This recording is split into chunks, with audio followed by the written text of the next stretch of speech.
प्रिय विद्यार्थियों, सुमध्याह्नम। आज हम अष्टांग हृदय के सूत्र स्थानम के आयुष्काम्य अध्याय से के प्रथम अध्याय से अपना अध्ययन प्रारंभ करेंगे। आइए इसके 11वें श्लोक से हम अपना अध्ययन प्रारंभ करें। यहाँ श्लोक में वायु और पित्त के गुण बताए गए हैं और इससे अगले श्लोक में कफ के गुण बताए गए हैं।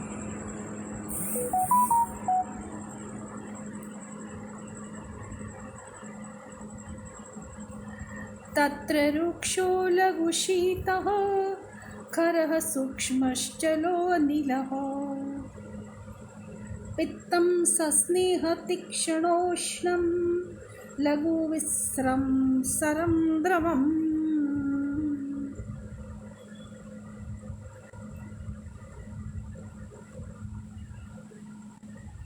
वायु के गुण हैं कि वायु रुक्ष होता है, यानी स्नेह के विपरीत होता है। लघु होता है। शीतः शीत स्वभाव वाला। खरः कर्कश। सूक्ष्म चलः चंचल यानी अस्थिर। अनिलः वायु। जो वायु है वह रुक्ष, लघु, शीत, खरा यानी कर्कश, सूक्ष्म, चंचल होता है। जगत की बाह्य वायु है उसमें भी ये गुण होते हैं और हमारे शरीर की वायु है वह बाह्य वायु का प्रतिनिधि है, इसलिए उसके भी यही गुण होते हैं। यहाँ वायु को शीत गुण कहने का अभिप्राय है कि उष्ण से वायु का शमन होता है। आइए वक्तव्य देखें। यहाँ जो वात का गुण शीत कहा गया है इसका विवेचन प्रस्तुत है। शरीर स्थित वात दोष अथवा प्रतिक्षण बहने वाला वायु जाड़ा में शीतल और गर्मियों में गर्म प्रतीत होता है, अतः यह जैसा मौसम में होता है वैसा ही इसका स्पर्श होता है। वास्तव में यह वायु अनुष्णाशीत है, अर्थात न यह गर्म है और न शीतल है। शास्त्र में इसे योगवाही कहा गया है। ऐसे कुछ पुरुष भी होते हैं जिनका कोई अपना अस्तित्व नहीं होता, जैसे गंगा गए गंगादास, जमुना गए जमुनादास। अस्तु। योगवाही परम वायु संयोगाद उभयार्थकृत दाह कृत्तेजसा युक्तः शीतकृत सोम संशयात् तथा पवने योगवाहित्वात् शीतं श्लेष्मयुते भवेत् दाह पित्तयुते इति। अगला श्लोक देखें। पित्तं सस्नेह तीक्ष्णोष्णं लघुविस्रं सरं द्रवम् स्निग्धः शीतो गुरुर्मन्दः श्लक्ष्णो मृत्स्नः स्थिरः कफः। इस श्लोक में पित्त और कफ के गुण बताए जा रहे हैं।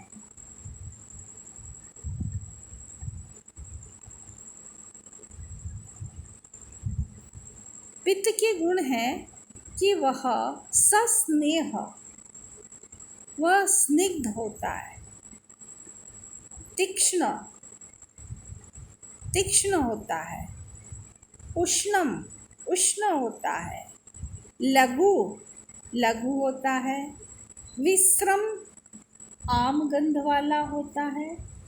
विस्रह दुर्गंधी को कहते हैं, मछली के समान कच्ची गंध, उसे विस्रह कहते हैं। सर सर फैलने के स्वभाव को कहते हैं, ऊपर या नीचे जो बहता है, एक स्थान पर स्थिर नहीं रहता तथा द्रव होता है। तो सर का अर्थ हुआ फैलने का स्वभाव, ऊपर या नीचे बहता है, और द्रव का अर्थ है जो एक स्थान पर स्थिर नहीं रहता। तो पित्त के गुण हो गए कि ये कुछ स्निग्ध है, तीक्ष्ण है, उष्ण है, लघु है, विस्रा है, सरह यानी फैलने के स्वभाव वाला है, ऊपर या नीचे बहता रहता है, द्रव है अर्थात एक स्थान पर स्थिर नहीं रहता। आइए वक्तव्य देखें।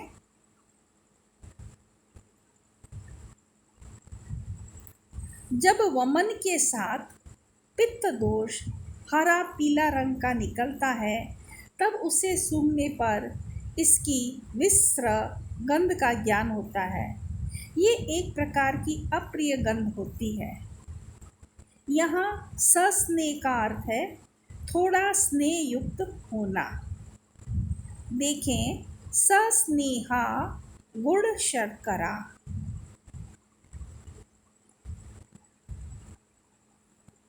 स्निग्धः शीतो गुरुर्मन्दः श्लक्षणो मृत्स्नः स्थिरः कफः। कफ के क्या गुण हैं कि वह स्निग्ध होता है, स्नेहम आर्दव कृत होता है, शीतो शीत होता है, गुरु होता है, मंद होता है, श्लक्षण होता है। श्लक्षण का अर्थ हो गया पिच्छिल के समान चिकना या कोमल। मृत्स्न का अर्थ है मलने से अंगुली पर चिपटने वाला, और स्थिर जो फैलता नहीं है, ऐसा इसका गुण है। पुनः देखें इसके गुण। कफ के गुण है स्निग्ध, शीत, गुरु, मंद, श्लक्षण यानी चिकना कोमल, मृत्स्नः यानी मलने से अंगुली पर चिपटने वाला, और स्थिर होता है। वक्तव्य देखें। मृत्स्न शब्द से यहाँ जो टीकाकारों ने पिछला अर्थ लिया है, उसका कारण यह है, वास्तव में मृत्स्ना का अर्थ मिट्टी होता है, और मिट्टी दो प्रकार की होती है। चिकनी जिससे लिपाई पोताई होती है, अथवा जिससे घड़े आदि पात्र बनते हैं, और बलुई मिट्टी होती है। इस प्रकार यहाँ तक वात आदि दोषों में रहने वाले गुणों का वर्णन कर दिया गया है, क्योंकि गुण गुणी यानी अपने आधार में रहते हैं। अतएव वात आदि दोषों का ग्रहण चिकित्सा आदि अवसरों पर उनके गुणों को देखकर किया जा सकता है।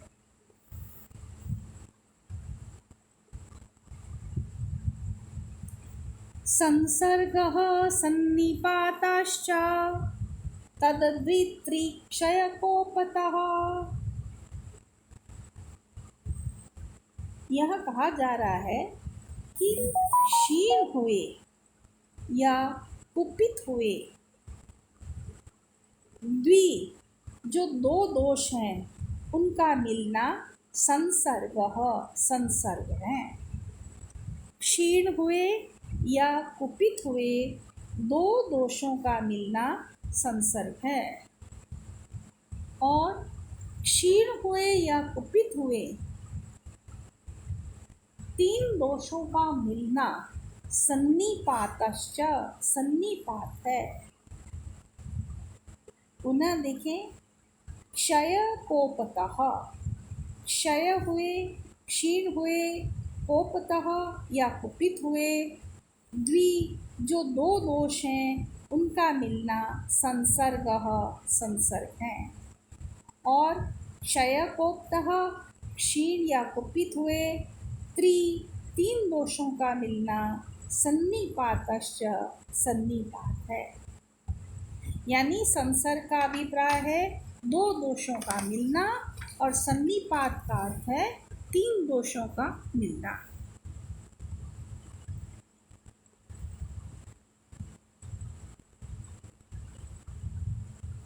आयुर्वेदीय परिभाषा के अनुसार किन्हीं दो दो दोषों के एक साथ क्षय या वृद्धि होने का नाम संसर्ग है और तीनों दोषों का एक साथ क्षय अथवा वृद्धि होने का नाम सन्निपात है। इस विषय का विस्तृत वर्णन अष्टांग हृदय सूत्र स्थान के दोष वेदीय नामक 12वें अध्याय में किया गया है। चरक संहिता सूत्र स्थान के 12वें अध्याय में इन वात आदि दोषों के रहस्य को जानने के लिए विभिन्न प्रदेशों से आए हुए तत्कालीन महर्षियों अर्थात विद्वानों की एक संभाषा परिषद हुई थी, जिसमें इनके गुण धर्मों के संबंध में विचार हुआ था। उसमें यह भी विचार किया गया था कि इन तीनों दोषों में वात दोष प्रधान है, शेष दो दोष पंगु हैं। आप भी इसका परिशीलन करें।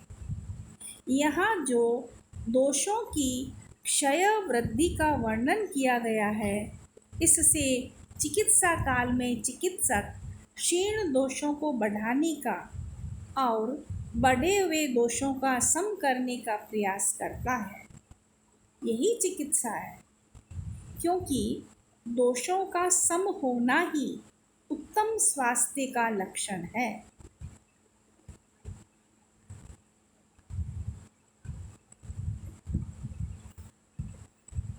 रसा श्रृंग मास मेदो अस्ति मज्ज शुक्राणि धातवः सप्तदुष्याः। ऊपर हमने दोषों का वर्णन किया था, अब दुष्य का वर्णन किया जा रहा है। सप्तदुष्याः, कि 7 दुष्य होते हैं। कौन कौन से? रस, श्रृंग, श्रिक यानी रक्त, मांस, मेदो मेद, अस्थि, मज्जा, शुक्राणि शुक्र, धातवः ये 7 धातुएं हैं। सप्तदुष्यः, इनको ही दुष्य कहते हैं। आयुर्वेद में रस, रक्त यानी रक्त, मांस, मेदो मेदा, अस्थि, मज्जा, शुक्र ये 7 धातुएं हैं और इन्हें ही दुष्य कहते हैं।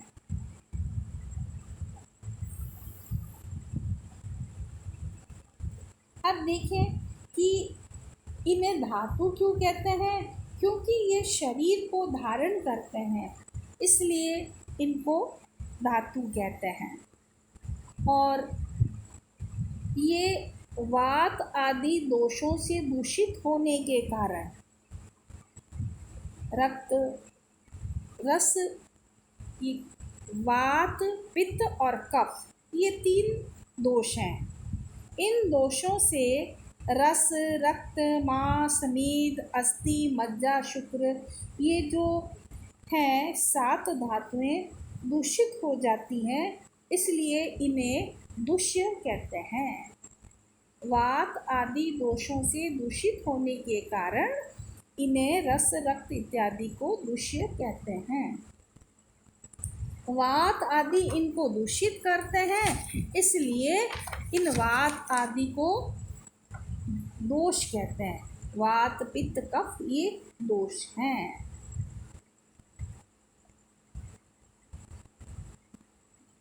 जो ओज है उसके द्वारा भी शरीर धारण किया जाता है। शरीर का धारक होने पर भी उसको धातु नहीं कहते। इसका मुख्य कारण यह है कि उसके नष्ट होने से शरीर की इतिश्री हो जाती है। दूसरी बात यह है कि रस, रक्त आदि सातों धातु दृश्य हैं, परंतु ओज अदृश्य वस्तु है। उसका क्षय, विसर्जन व्यापक होता है, परंतु मल और रस आदि की तरह क्षय या वृद्धि नहीं होती। ओज के क्षय का अर्थ ही मृत्यु है। अतः शरीर का धारक होने पर भी ओज को यहाँ आठवां धातु नहीं माना गया है।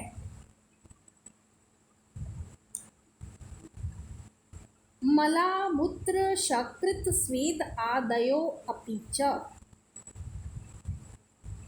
कि मूत्र, शकृत यानी मूरीश, स्वेद आदयो स्वेद आदि, मला मल हैं।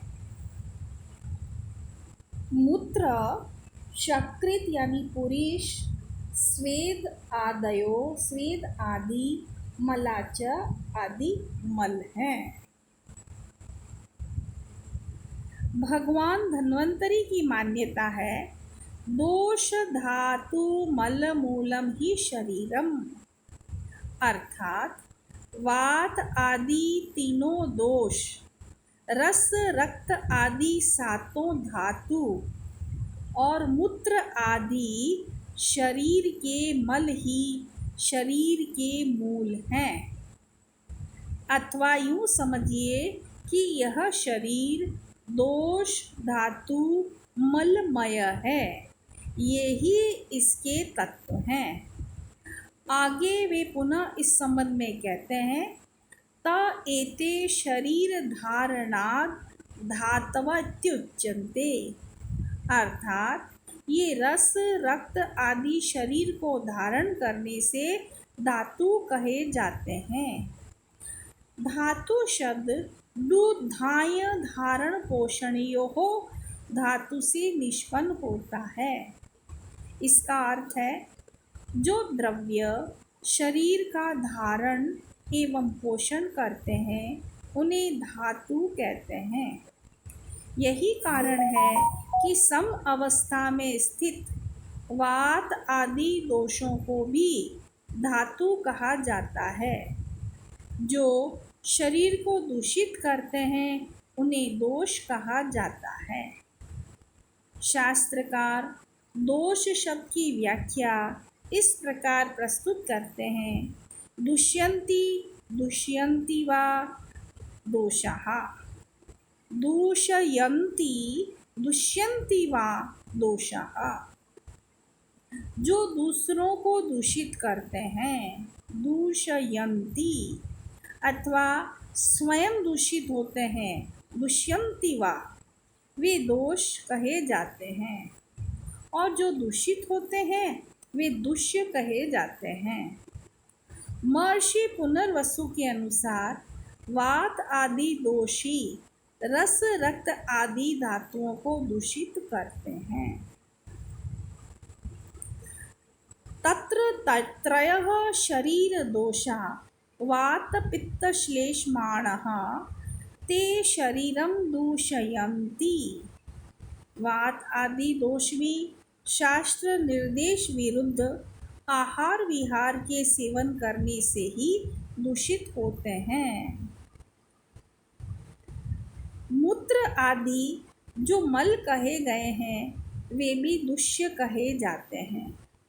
आगे चलकर वाग्भट ने रस आदि धातुओं के मलों का वर्णन इस प्रकार किया है, यथा रस का मल कफ, रक्त का पित्त, कान, नाक आदि छिद्रों में जो मल होता है वह मांस का मल है। मेदस का स्वेद, पसीना, क्योंकि मेदस्वी पुरुष के पसीने से मेदस की जैसी दुर्गंध आती है। अस्थियों के मल, नख तथा रोम हैं, क्योंकि अस्थि सार पुरुष के शरीर में रोम केश खूब होते हैं।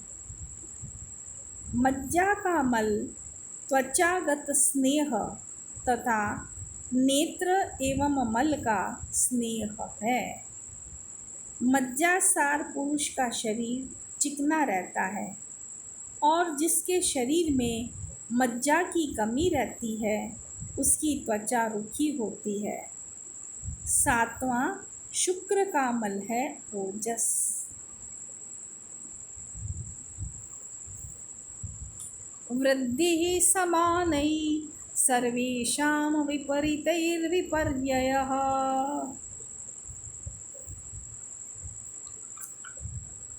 इन सब दोष दुष्य मलों की समान कारणों से वृद्धि होती है। सर्वेषाम, इन सब दोष दुष्य और मलों की वृद्धि ही समान कारणों से वृद्धि होती है। विपरीतै विपर्ययः, और विपरीत कारणों से ह्रास होता है। शरीर से संबंधित उक्त वात आदि दोषों, रस आदि धातुओं तथा मलों के समान गुण धर्म वाले पदार्थों का सेवन करने से उनकी वृद्धि होती है और उनके विपरीत गुण वाले पदार्थों का सेवन करने से उनका क्षय होता है। आइए वक्तव्य देखें।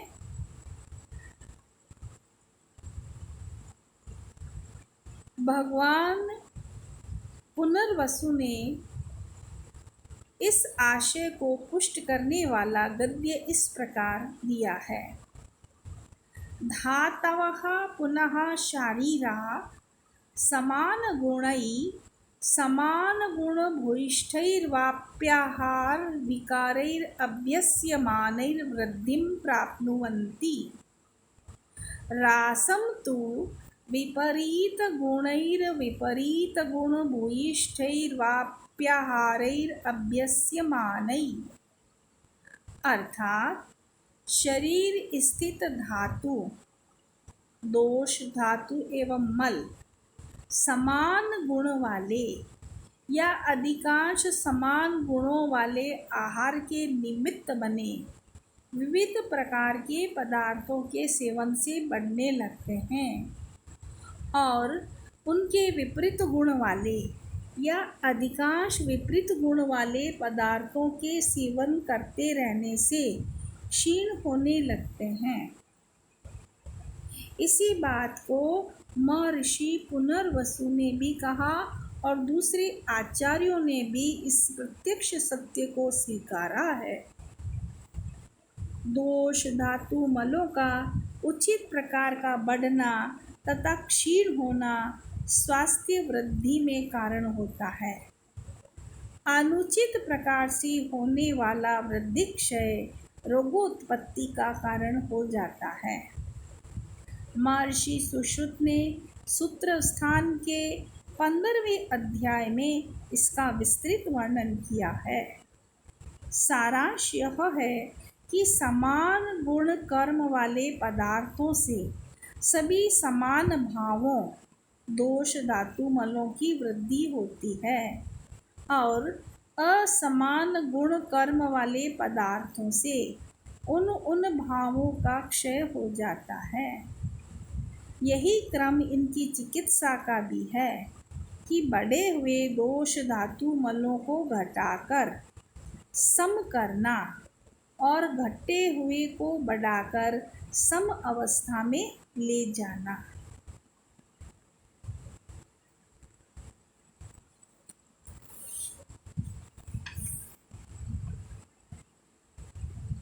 तात्पर्य है कि दोष दुष्य जो मल हैं, इनमें जो जिसके समान होता है वह उसको बढ़ाता है। जैसे रक्त से रक्त बढ़ता है, मांस से मांस बढ़ता है और विपरीत से इनका ह्रास होता है।